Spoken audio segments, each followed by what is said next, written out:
Tumboy. Bakla. Tumboy. Bakla.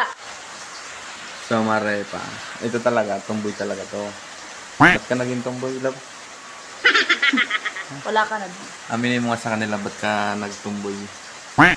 Wala lang, gusto ko lang. Ba't ka nagtumboy? Gusto ko nga lang, kasi na-broken ako.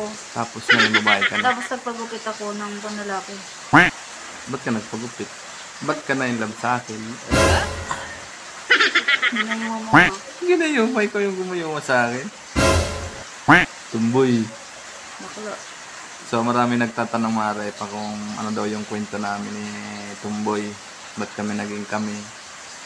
So, short story lang naman to Marepa kasi ito talaga, gwapong-gwapo talaga sa akin.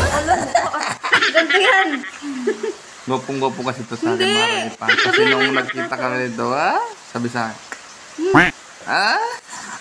Kulungi ko. totoo naman talaga. Bakit? Nagpalaba lang to eh. Palabo. Nagpalabo. Sabi niya, wait Pero- lang ha. Wait lang ha. Sabi niya, hindi, wala. Pero, nagwapo ka talaga sa akin.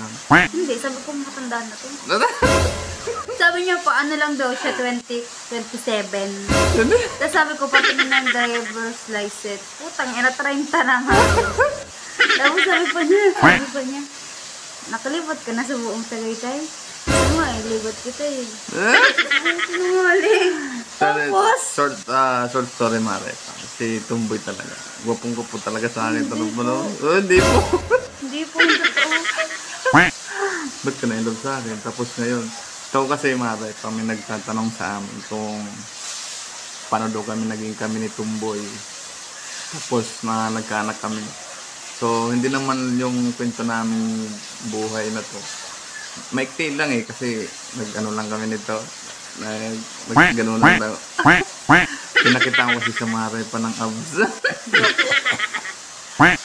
Kaya mo, aminin mo sa kanila. Aminin mo Nagtumboy din. ka. Aminin mo din. Pero, na-in-love ka sa babae. Hindi.